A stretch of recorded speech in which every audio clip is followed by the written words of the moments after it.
اخوان، السلام عليكم، مرحبا بالجميع. في هذا الفيديو غادي نشوفوا الطريقه اللي كتولد بها انثى الديلفين على المباشر، ونتمنى يعجبكم الفيديو. كملوا معنا الفيديو حتى الاخر وما تنساوش تدعمونا بلايك واشتراك. كما اشرنا في بدايه الامر باش نشوفوا طريقه ولاده انثى الديلفين.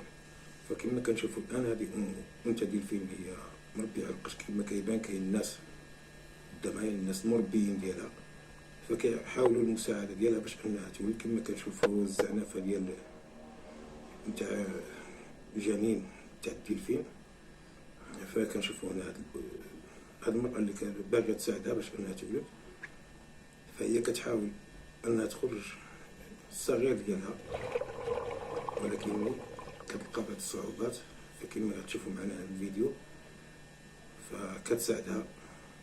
كما كنشوفوا هنا كتساعدها هاد المرأة، يعني اكيد هي من المربيين ديالها انها كتعامل معها. كما كنشوفوا كتحاول تدفع باش انه يخرج، ولكن ملي كتلقى صعوبات. شوف سبحان الله العظيم، في خلقه شؤون. يعني كتشوف بحال هاد الامور، شوف سبحان الله، شي بحال المرأة خصها تمشي للطبيب، اما ولادة قيصرية، يعني شوف سبحان الله غير في الطبيعة. يعني غير حتى يعني حتى هي كتمستغنية على هاد المرأة، يعني تقدر تولد غير بوحدها بما انها مربينها. هادو كيكونوا مزارع، في مزارع كيتم التربية فيهم الدلافين، وكاين مزارع تاع تربية الحوت. ما كنشوفوا الزعنفة ديالو تقريبا كتشبه الزعنفة ديال القرش، تاع سمكة القرش. سبحان الله العظيم. ها هي كتحاول كما غادي نشوف في اخر الفيديو، فغادي يخرج النصف ديال تاع الصغير. سبحان الله في خلقه شؤون.